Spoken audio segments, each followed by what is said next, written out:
जय हिंद विद्यार्थी मित्रांनो, स्वागत आहे आपले Swapnaveer defence career academy Nampuri online platform मध्ये. मित्रांनो, आपण काल गणिती क्रिया याच्यात बेरीज, वजाबाकी, गुणाकार आणि भागाकार यांचे चिन्हांचे नियम पाहिलेले होते. ठीक आहे. आणि आज मित्रांनो आपण गणिती क्रिया चिन्हांच्या नियमांवर आधारित जे परीक्षेला विचारले जाणारे चिन्हांच्या नियमावर आधारित जे परीक्षेला विचारले जाणारे प्रश्न असतात ते प्रश्न बघूया. तर मी तुम्हाला काल पण बोललो होतो मित्रांनो व्हिडिओमध्ये की चिन्हांची बेरीज, वजाबाकी, गुणाकार, भागाकार यांच्या नियमांवर आधारित 4 नियम तयार होतात पुढे. ठीक आहे ना. तर आधी बेरीजेचा नियम, वजाबाकीचा नियम, गुणाकाराचा नियम, भागाकाराचा नियम ते तर आपण काल बघितलंय. ठीक आहे ना. पण हे सर्व नियम मिळून अजून 4 नियम तयार होतात. मग ते 4 नियम कोणते मित्रांनो? तर बघा, त्यातला पहिला नियम आहे, जर दिलेल्या गणितात फक्त धन व ऋण चिन्ह असतील तेव्हा गणित गणित डावीकडून उजवीकडे सोडवावे. म्हणजे पहिल्या नियमात काय म्हटलं गेलेलं आहे की जेव्हा एखाद्या प्रश्नामध्ये फक्त धन आणि ऋण ही चिन्ह आहेत तर अशा वेळेस काय करणार तुम्ही, गणित सोडवताना डावीकडनं उजवीकडे सोडवत जायचंय. दुसरा नियम काय म्हणतो मित्रांनो? दुसऱ्या नियमामध्ये कंस दिलेले असतात. चिन्ह नियम दुसरा काय आहे की बेरीज वजाबाकीच असणार. ठीक आहे ना. अंकांच्या पुढे धन आणि ऋण हे चिन्ह असतील. बेरीज बेरीज व वजाबाकी असणार. ठीक आहे ना. वजाबाकी असणार हे लिहून घ्या, हे गरजेचं आहे. दुसरा नियम काय म्हणतो? बेरीज व वजाबाकी असणार. ठीक आहे. परंतु बेरीज वजाबाकी असेल आणि कंस दिलेले असणार. आणि कंस दिलेले असतील. काय? कंस दिलेले असतील. ठीक आहे. हा दुसरा नियम आहे. तिसरा नियम काय मित्रांनो? की तिसऱ्या नियमामध्ये कंस नसणार पण चिन्ह चारी दिलेले असतील. लक्षात येत आहे? तिसरा नियम काय आहे की प्रश्नामध्ये बेरीज वजाबाकी बेरीज वजाबाकी बेरीज वजाबाकी गुणाकार आणि भागाकार दिलेला असेल. आणि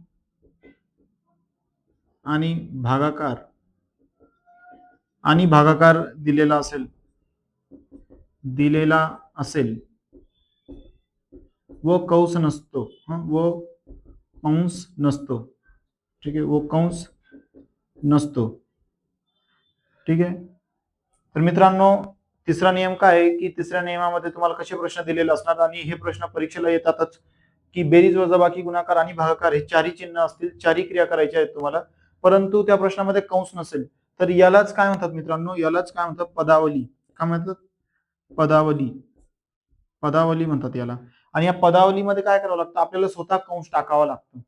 काय करावं लागतं इथे? स्वतः कंस टाकून आणि मग त्या प्रश्नाला सोडवायचंय. तर आपण त्याचे उदाहरणं पुढे घेऊया कसं काय करावं लागतं. ठीक आहे. आणि चौथा नियम काय आहे? चौथा नियम की यामध्ये बेरीज, वजाबाकी, गुणाकार, भागाकार ही सर्व चिन्ह असतील. ठीक आहे ना. त्याचबरोबर हे सर्व चिन्ह असतील आणि त्याचबरोबर कंस पण असेल. कंस देखील असेल. तर याला काय म्हणायचंय? बॉडमास. काय म्हणणार? बॉडमास. कंचे भागिव्य. ठीक आहे ना. याला बॉडमास म्हणायचंय. कंचे भागुव्य. ठीक आहे. तर कण म्हणजे काय? कंसचे म्हणजे गुणाकार, भा म्हणजे भागाकार, गु म्हणजे गुणाकार, बे म्हणजे बेरीज आणि व म्हणजे वजाबाकी. तर मित्रांनो, आपल्याला हे चारही नियम शिकून घ्यायचे आहेत. ठीक आहे ना. पण त्याआधी आपण पहिल्या नियमापासून सुरुवात करूया. ठीक आहे. तर पहिला नियम काय म्हणतो? आणि बघा मित्रांनो, जे आता हा व्हिडिओ नवीन विद्यार्थी बघत असणार त्यांनी जर गणितीय क्रिया त्यात बेरीज, वजाबाकी, गुणाकार, भागाकार याचे जे नियम आहेत ते नियम त्यांना माहित नसतील तर तुम्ही आधी आपल्या प्ले स्टोअर मध्ये जाऊन तो व्हिडिओ बघा. आणि जर तुम्ही आपल्या युट्यूब चॅनलला नवीन असाल तर चॅनलला सबस्क्राईब करून घ्या. जर व्हिडिओ तुम्हाला आवडला असेल तर लाईक करा आणि तुमची स्पर्धा परीक्षा किंवा वर्दीच्या नोकरीसाठी स्वप्न पाहणारे जे कोणी मित्र मैत्रिणी असतील त्यांना देखील आपला व्हिडिओ पोहोचवा. कारण मी या व्हिडिओमध्ये अगदी सोप्या पद्धतीने तुम्हाला सर्व उदाहरणं समजून देत असतो. ठीक आहे. तर बघूया आता आपण नियम पहिला काय म्हणतो? जर दिलेल्या गणितात फक्त धन व ऋण चिन्ह असतील तेव्हा गणित डावीकडून उजवीकडे सोडवावे. आता बघा, या प्रश्नामध्ये फक्त धन आणि ऋण चिन्ह दिलेलं आहे. आपल्याला इकडं काय करावं लागणार आहे की डावीकडनं उजवीकडे, म्हणजे इकडनं आपल्याला हे उदाहरण सोडवावं लागणार, डावीकडनं उजवीकडे. आणि मी तुम्हाला मग नियम सांगितलेले होते. बरोबर आहे. धन आणि ऋणाचे नियम काय होते बघा. इकडे मी छोटस एक पुन्हा समजून देतो तुम्हाला. इथे नियम काय होते? जेव्हा पहिली संख्या आणि दुसरी संख्या दोन्ही धन असतील तर त्यावेळेस काय करायची? बेरीज. आणि उत्तराला कोणतं चिन्ह देणार? बेरीजेचं. जेव्हा दोन्ही संख्या ऋण असतील त्यावेळेस काय करणार, बेरीज. तेव्हा काय करणार, बेरीज. पण उत्तराला चिन्ह कोणतं असणार, तेव्हा उत्तराला चिन्ह असणार वजा. जेव्हा पहिली संख्या धन आहे दुसरी ऋण आहे त्यावेळेस काय करणार, वजा बाकी. बरोबर की नाही, तेव्हा काय करणार, वजा बाकी. लक्षात येतं ना, तेव्हा काय करायचं असतं, वजा बाकी. आणि उत्तराला चिन्ह काय द्यायचं असतं, मोठ्या संख्येचं. मोठ्या संख्येचं हे नियम आपण पाहिलेले होते, बरोबर की नाही. किंवा पहिली संख्या ऋण आहे दुसरी संख्या धन आहे, काय पहिली संख्या ऋण आहे दुसरी संख्या धन आहे त्यावेळेस काय करायची, वजा बाकी. आणि उत्तराला कोणतं चिन्ह द्यायचं, मोठ्या संख्येचं. तर आता याच नियमावर आधारित हे प्रश्न आहे मित्रांनो. तर आपण प्रश्न बघूया. तर पहिला प्रश्न काय बघा, -8 अधिक 13 अधिक 28 वजा 35 बरोबर किती. तुम्हाला आता असं या प्रश्नात विचारलं गेलेलं आहे. तर बघा मग काय करावं लागणार आहे सुरुवातीला. आता बघा या दोन संख्या जर तुम्ही पाहिल्या तर एक पहिली संख्या काय ऋण आहे दुसरी धन आहे. मग हा कोणता नियम आहे बघा, ऋण आणि धन, ऋण आणि धन. मग हा नियम आहे. मग उत्तराला कोणतं चिन्ह असणार, आपल्याला प्रोसेस काय करावी लागणार आहे, वजा बाकीची. आणि उत्तराला चिन्ह कोणतं द्यावं लागणार, मोठ्या संख्येचं. लक्षात येतं ना. जर या संख्या तुम्ही बघितल्या तर बघा 8 वजा 8 अधिक 13, तर आपल्याला प्रोसेस काय करावी लागणार, वजा बाकीची. मग 8 मधून 13 मधून 8 गेले तर 5. पण उत्तराला चिन्ह कोणतं असणार, मोठ्या संख्येचं. मग मोठी संख्या कोणती, 13, म्हणजे जे काय असणार अधिक. मग आता दुसरं इथपर्यंत झालंय. आता नंतर अधिक 28 वजा 35 बरोबर आहे, वजा 35 बरोबर किती. मग आता बघा पहिली संख्या पण धन आहे दुसरी संख्या पण धन आहे, पहिली पण धन आहे दुसरी पण धन आहे. मग काय करायची, बेरीज. आणि उत्तराला कोणतं चिन्ह देणार, बेरीजच. बघा, आणि मी तुम्हाला हे पण बोललो होतो, आता इथे काही नवीन विद्यार्थी असतील ज्यांना 5च्या पुढे कुठलंच चिन्ह दिसत नसेल तर ते विद्यार्थी म्हणतील की सर एका अंकाच्या पुढे आम्हाला चिन्ह दिसतं, एकाच्या पुढे चिन्ह दिसत नाही. तर मित्रांनो हे मी मागच्या व्हिडिओमध्ये सांगितलेलं आहे, तो व्हिडिओ तुम्ही जाऊन बघा. ठीक आहे, 28 अधिक 5 किती होत आहे, 33. मग आता हा वजा जसंच तसे आणि 35. आता बघा इथे पहिल्या संख्येचं चिन्ह धन आहे दुसऱ्या संख्येचं ऋण आहे. मग पहिल्या संख्येचं चिन्ह धन असेल दुसऱ्या संख्येचं चिन्ह ऋण असणार. तर प्रोसेस काय करायची, वजा बाकीची. आणि उत्तराला कोणतं चिन्ह देणार, मोठ्या संख्येचं. लक्षात येतंय. मग 33 वजा 35, 35 वजा 33 असं केलं तर काय येणार, तर बघा 35 मधून 33 गेले तर वजा 2. लक्षात येतं ना, 35 मधून 33 गेले तर 2. आता या 2 ला चिन्ह कोणतं देणार आपण, मोठ्या संख्येचं. तर इथे 33 आणि 35 मध्ये मोठी संख्या कोणती, 35 आहे. 33 चं चिन्ह काय असणार, अधिक असेल, बरोबर की नाही. मग आता मोठ्या संख्येचं चिन्ह इथे देऊन टाकायचं. म्हणजे या प्रश्नाचं उत्तर काय असणार आहे, -2. लक्षात येत आहे. आता पुढचा प्रश्न बघू आपण. पुढचा प्रश्न काय म्हटलेला आहे, 27 वजा 38 अधिक 48 वजा 41 वजा 60 अधिक 17 बरोबर आहे, बरोबर किती, असं या प्रश्नात म्हटलेलं आहे. मग आता हा प्रश्न सोडवताना कसा सोडवला जातो, तर बघा 27 38 यामध्ये पहिली संख्या धन आहे दुसरी ऋण आहे, बरोबर आहे. मग धन ऋण प्रोसेस काय करावी लागणार आपल्याला, वजा बाकीची. आणि उत्तराला कोणतं चिन्ह द्यावं लागणार, मोठ्या संख्येचं, बरोबर ना. मग 27 वजा 38 वजा 27 करून घ्या, मग किती येणार, 11. पण चिन्ह कोणतं, मोठ्या संख्येचं. मग इथे 38 ला मोठं चिन्ह होतं, बरोबर आहे. नंतर अधिक जसंच तसे 48 वजा 41 वजा 60 अधिक 17 बरोबर किती. ठीक आहे. आता बघा पहिली संख्या ऋण आहे दुसरी संख्या धन आहे. मग आपल्याला प्रोसेस काय करावी लागणार आहे, वजा बाकीचे. आणि उत्तराला चिन्ह मोठ्या संख्येचं. मग 11 वजा 11 वजा 48 अधिक 48 मग काय येणार, 8 1 गेला 7, 4 1 गेला 3.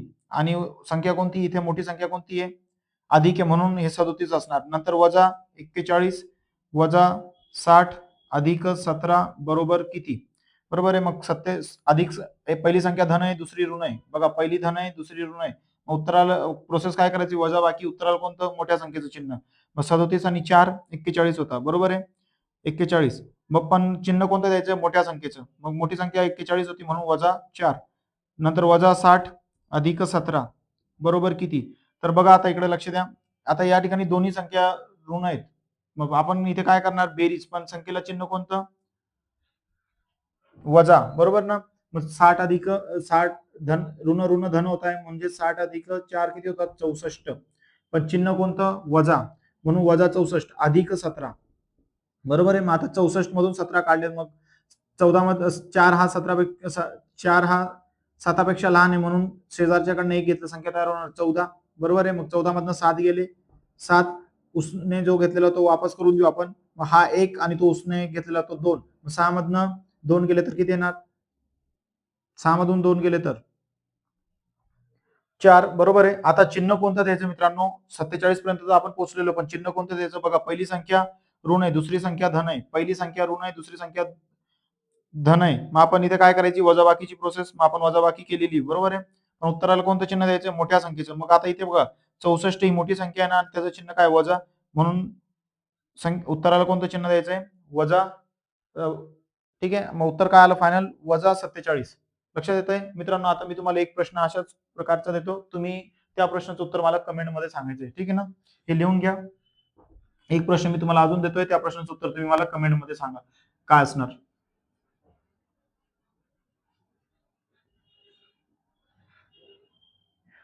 मी तुम्हाला एक प्रश्न देतो आता बघा 3 नंबरचा. याचं उत्तर तुम्ही मला कमेंटमध्ये सांगा, म्हणजे मलाही समजेल की मी जे शिकवतोय तुम्हाला ते समजतंय का. ठीक आहे. तर बघा प्रश्न काय आहे? वजा 12 अधिक 26 अधिक 46 वजा 14 बरोबर किती? या प्रश्नाचं उत्तर तुम्ही मला कमेंटमध्ये सांगायचं आहे. ठीक आहे. काय असणार? आता आपण पहिला नियम पाहिलेला आहे. दुसऱ्या नियमावरचे प्रश्न बघूया. ठीक आहे. तर दुसरा नियम काय असणार? की बेरीज व वजाबाकी असेल, कंस दिलेले असतील. ठीक आहे. बेरीज व वजाबाकी पण असणार आणि कंस पण दिलेले असेल. मग त्यावेळेस कसं सोडवायचं? तर आता बघा त्याआधी मी तुम्हाला ना कंस कोणकोणत्या प्रकारचे असतात ते समजून देतो. तर बघा मित्रांनो, गणितात एकूण 4 प्रकारचे कंस असतात. किती? 4 प्रकारचे. पहिला असतो रेखीय कंस. कोणता? रेखीय कंस. म्हणजेच अशी एक रेष दिलेली असते फक्त. ठीक आहे ना? अशी एक रेष दिलेली असते. मग ही रेखीय कंसमध्ये ती रेष कशी ओळखायची? तर संख्या जी असणार ना, तर त्या संख्येच्या डोक्यावर मारलेली असते. मग सुरुवातीला याला म्हणायचं रेखीय कंस. त्यानंतर असतो लहान कंस. लहान कंस. लहान कंस म्हणजे कोणता असतो? हा. ठीक आहे ना? मग उदाहरणार्थ लहान कंस असा असणार आहे. लक्षात येत आहे? त्यानंतर हा पहिला कंस झाला, हा दुसरा कंस झाला, तिसरा कंस असतो मित्रांनो चौकोन कंस, ज्याला मध्यम कंस पण म्हणतात. ठीक आहे ना? चौकोन कंस किंवा मध्यम कंस. चौकोन चौकोन कंस किंवा मध्यम कंस. ठीक आहे ना? तर चौकोन कंस किंवा मध्यम कंस. उदाहरणार्थ बघा इकडे. ओके, मी 54ला असं चौकोन किंवा मध्यम कंस मध्ये लिहिलेलं आहे. आणि चौथा कंस कोणता असतो मित्रांनो? मोठा कंस. ठीक आहे. मोठा कंस. मोठा कंस कसा असणार मग? ज्याला महिरपी कंस पण म्हणतात. लक्षात येत आहे? मोठा कंस. आता बघा लक्षात या इथे की यामध्ये कंस सोडवताना आधी कोणता कंस सोडवायचा, तर ते पण लक्षात ठेवा.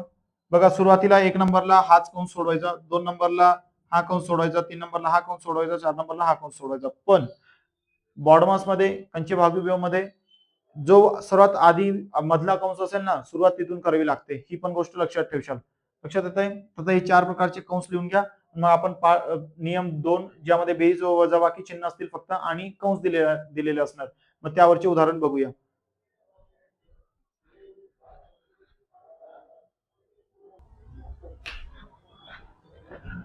चला तर मित्रांनो, आता पुढचा प्रश्न बघू आपण. नियम 2 काय म्हणतोय की प्रश्नामध्ये बेरीज व वजाबाकी चिन्ह असतील आणि कंस दिलेला असेल. नियम 2 मध्ये काय की बेरीज आणि वजाबाकी पण असणार आहे आणि कंस पण दिलेला असेल. तर मी तुम्हाला मगाशी बोललो की कंसमध्ये काय करायचं? 4 प्रकारचे कंस आहे. बरोबर आहे? 4 प्रकारचे कंस असतात. तर यामध्ये ना मित्रांनो सर्वात मधला जो कंस असेल तो आधी सोडवायचा आहे. त्यानंतर मधून बाहेर बाहेर जात राहणार आहे. ठीक आहे? ही एक गोष्ट लक्षात ठेवा. दुसरी गोष्ट, कंस ज्यावेळेस तुम्हाला सुट्ट करायचं असेल मग तो कंस कोणत्या प्रकारचा असणार? रेखीय कंस सोडून जेव्हा तुम्हाला कंस सुट्ट करायचं असेल त्यावेळेस काय करणार तुम्ही? की त्या दोन चिन्हांच्या मध्ये नेहमी गुणाकार हे चिन्ह वापरा. लक्षात येत आहे? जसं मी तुम्हाला मागच्या लेक्चरमध्ये बोललेलो होतो की जेव्हा अधिक गुणिले अधिक करणार तर उत्तराला चिन्ह अधिक असेल, वजा गुणिले वजा करणार तर उत्तराला चिन्ह वजा असणार, अधिक गुणिले वजा करतोय तर उत्तराला चिन्ह वजा असणार, किंवा वजा गुणिले अधिक करतोय तर उत्तराला चिन्ह वजा असणार. सेम भागाकारात आपण पाहिलेलं होतं की अधिक भागिले अधिक करतोय तर उत्तरात चिन्ह अधिक असणार, वजा भागिले वजा करतोय तर उत्तरात चिन्ह अधिक असणार, अधिक भागिले वजा करतोय तर उत्तराला चिन्ह वजा असणार, आणि वजा भागिले अधिक करतोय तर उत्तराला चिन्ह वजा असणार आहे. तर याच नियमांचा विचार करून आता आपल्याला कंस सोडवायचा आहे. ठीक आहे? तर बघा दुसरा नियम काय? प्रश्न काय? 2 अधिक, ठीक आहे ना, मध्यम कंस 2 वजा लहान कंस 2 वजा पुन्हा लहान कंसात 2 वजा 4, मग इथे कंस पूर्ण, नंतर यात बघा आता इथे कंस कसे पूर्ण होतात? हा एक कंस आहे, त्याच्यानंतर हा एक कंस आहे बघा, आणि नंतर हा तिसरा कंस आहे. लक्षात येत आहे का? हा पहिला कंस आहे, हा दुसरा कंस आहे आणि हा तिसरा कंस आहे. बरोबर आहे? आणि या कंसाच्या बाहेर 2 दिलेला आहे. लक्षात येत आहे? तर आता आपल्याला सोडवताना हा पहिला मधला कंस सोडवावा लागेल, नंतर हा दुसरा सोडवावा लागणार, नंतर तिसरा सोडवावा लागणार आहे. लक्षात येत आहे का? तर मग बघू आपण कंस कसा सोडवायचा, ठीक आहे ना. आणि चिन्ह, कंस सोडवताना चिन्हांचा विचार करणं फार गरजेचं आहे. जर तुम्ही कंस सोडवता आणि चिन्ह विसरले मित्रांनो, तर तुमचा प्रश्न चुकणार आहे. ठीक आहे. जर कंस सोडवताय, कंस सोडताना चिन्हांचा नियम जर तुम्ही विसरून गेले तर नक्कीच हा प्रश्न तुमचा चुकतो. तर बघा आता सर्वात मधला कंस तो आधी सोडवायचा आहे. मग इथे बघा या दोनच्या इकडे कुठली संख्या, कुठलं चिन्ह नाही, याचा अर्थ काय, याचं चिन्ह धन असणार. मग धन ऋण काय असणार, ऋणच होईल ना. मग आता आपण सोडू बरं याला, ठीक आहे. बघा आता 2 अधिक मधला मध्यम कंस वजा छोट्या कंसात 2, नंतर आता 2 वजा सॉरी अधिक 2 वजा 4 केल्यानंतर काय होणार, याचं चिन्ह धन आहे, याचं ऋण आहे. मग काय करणार, वजा 2, नंतर हा कंस पूर्ण, नंतर या कंसासोबतचा हा कंस आहे बघा, हा पूर्ण करतोय, नंतर या कंसासोबतचा हा कंस आहे. आता बघा लक्षात घ्या, ही पहिली स्टेप झाली. दुसरी स्टेप 2 अधिक मधला कंस 2 वजा पुन्हा कंस वजा 2, बरोबर ना. आता एक गोष्ट लक्षात घ्या, इथे वजा कंस सुट्टा करायचा. आता आपल्याला हा कंस आहे, जो हा कंस सुट्टा करायचा आहे ना, कारण या कंसमध्ये फक्त वजा 2 एकटा आहे. लक्षात येतंय का, या कंसमध्ये फक्त वजा 2 हा एकटा आहे. तर मग बघा इथे जर एवढा विचार करू आपण, तर वजा कंस वजा आहे, म्हणजेच काय, कंस सुट्टा करण्यासाठी मी तुम्हाला बोललो की वजा गुणिले वजा केल्यानंतर काय असणार, अधिक होईल, बरोबर की नाही. अधिक गुणिले अधिक करतोय, अधिक गुणिले अधिक करतोय, तरी उत्तर काय असणार, अधिक. उत्तराला चिन्ह अधिक असणार. अधिक गुणिले वजा करतोय, तर उत्तराला चिन्ह काय असणार, वजा. वजा गुणिले अधिक करतोय, तर उत्तराला चिन्ह काय असणार, वजा. तर बघा आता इथे कंसाच्या बाहेर पण काय मित्रा, वजा आहे. नंतर हा कंस म्हणजे सुट्टा करण्यासाठी गुणाकारा चिन्ह वापरावं लागतो. आणि सॉरी, इकडे बघू आपण, कंसाच्या बाहेर काय वजा आहे, इकडे कंस आहे, कंस म्हणजे इथे काय असणार, गुणाकार असेल, आणि इकडे वजा. तर मग या दोघांचं काय होऊन जाणार, इकडे वजा गुणिले वजा अधिक होणार आहे. लक्षात येत आहे. म्हणून आता आपल्याला कंस सुट्टा करताना चिन्ह कोणतं वापरावं लागणार, अधिक. लक्षात येत आहे. मग हा कंस आता हा तर सुट्टा झालाय, बरोबर. आता हा कंस पूर्ण करण्यासाठी हा कंस दिला आपण, आणि नंतर या मध्यम कंसासाठी काय केलं, हा कंस. लक्षात येत आहे. आता बघ 2 अधिक 2 किती होणार, मग पुन्हा मधलाच कंस सोडवायचा. 2 अधिक 2 किती होणार, 4, बरोबर आहे. नंतर पुन्हा कंस, नंतर हा कंसाबाहेर वजा 2, ठीक आहे ना. कंसाबाहेर 2 वजा कंसात 4, हा. त्यानंतर हा मध्यम कंस, त्यानंतर कंसाबाहेर 2, ठीक आहे. आता लक्ष देशील, आता हा कंस आपल्याला सुट्टा करायचा आहे. मग पुन्हा बघा आता इकडे चिन्ह कोणतं आहे, ऋण आहे, इकडे कंस आहे, आणि इकडे धन आहे, बरोबर की नाही. तर मग ऋण गुणिले धन, मग काय होणार, ऋण होणार ना. मग 4 मधून 2 वजा केल्यानंतर उत्तर काय येणार, 4 मधून 2 वजा केल्यानंतर उत्तर काय असणार, वजा 2. लक्षात येत आहे. आता हा कंस सुट्टा झाला, तर मग राहिला कोणता, हा फक्त बाहेरचा. मग आता हा इकडे अधिक चिन्ह आहे बघ, अधिक 2 अधिक मग मध्यम कंसात वजा 2. आता लक्षात आहे, पुन्हा इथे एक चिन्ह अधिक आहे, नंतर कंस आहे, नंतर वजा आहे. मग बघ अधिक कंसच्या ठिकाणी आपण गुणाकार चिन्ह वापरतो कंस सुट्टा करण्यासाठी. मग अधिक गुणिले वजा म्हणजेच काय असणार, वजा असणार आहे. लक्षात येतंय का. मग म्हणून या 2 मधून 2 गेले तर काय येणार, 2 वजा 2, ठीक आहे ना. आता कंस सुट्टा केला आपण, 2 वजा 2 काय येणार, 0. लक्षात येतंय मित्रांनो. तर हा प्रश्न अशा पद्धतीने सोडवायचा आहे. बघा याच्यात ना तुम्हाला चिन्ह आणि कंस, कोणता कंस कुठे पूर्ण होतोय, दुसरी गोष्ट कोणतं चिन्ह आहे, ही गोष्ट फार महत्वाची आहे. आणि कंस सुट्टा करताना कंस तुम्हाला कंस सुट्टा करायचा असेल तर गुणाकार चिन्ह वापरा. कोणता, गुणाकार. ही गोष्ट फार गरजेची, एवढं लक्षात ठेवा. आता मी तुम्हाला एक प्रश्न पुन्हा बदलून देतो, तुम्ही त्या प्रश्नाचं उत्तर मला कमेंट बॉक्समध्ये सांगणार काय असेल, ठीक आहे. आता बघा इथे मी तुम्हाला संख्या बदलून देतो. इकडे मी घेतला 8, इकडे घेतलेला आहे 4, इथे घेतलेला आहे 9, इथे घेतला आहे 5, आणि इकडे घेतलेला आहे 3. बघा या प्रश्नाचं उत्तर पॉइंट मध्ये पण येऊ शकतं, हा, कारण मी कॅल्क्युलेशन करून दिलेलं नाहीये. तर हा प्रश्न तुम्ही मला सोडून याचं उत्तर कमेंट बॉक्स मध्ये सांगा. आता मित्रांनो, तिसरा आणि चौथा नियम जो आहे, ठीक आहे ना. तिसऱ्या नियमात काय, बेरीज वजाबाकी गुणाकार भागाकार हे चारही चिन्ह येऊन जातील, त्यालाच आपण पदावली म्हणत असतो. मग अशा नियमामध्ये आपल्याला आहे ना स्वतः कंस करावे लागतात, बरोबर आहे. आता या प्रश्नात आपण कंस सुट्टे करत होतो, त्या पदावलीमध्ये काय असणार की चारही गणिती क्रिया दिलेली असतील, बेरीज वजाबाकी गुणाकार भागाकार. मग त्यामध्ये आपल्याला कंस टाकावे लागतील, ठीक आहे. आणि कंस टाकल्यानंतर मग पुन्हा आपल्याला या पद्धतीने ते पहिले मधला कंस, नंतर बाहेरचा, नंतर बाहेरचा, मग असं करत करत आपल्याला बाहेर यावं लागतं. तर त्याचा एक मी पूर्ण व्हिडिओ सेपरेट घेतो, त्यामध्ये जास्त प्रश्न पण घेतो, ठीक आहे. आणि बॉडमॉस कंचे भागुबेव ज्याला आपण म्हणत असतो, तर कंचे भागुबेवचा पण एक स्वतंत्र व्हिडिओ मी तुम्हाला घेतो, त्यामध्ये जास्त प्रश्न घेतो. म्हणजेच काय की पदावली आणि कंचे भागविभेव या दोन्ही प्रकरण या दोन्ही टाईपवर जास्त प्रश्न विचारले जातात, म्हणून आपण ते व्हिडिओ डिटेलमध्ये घेऊ.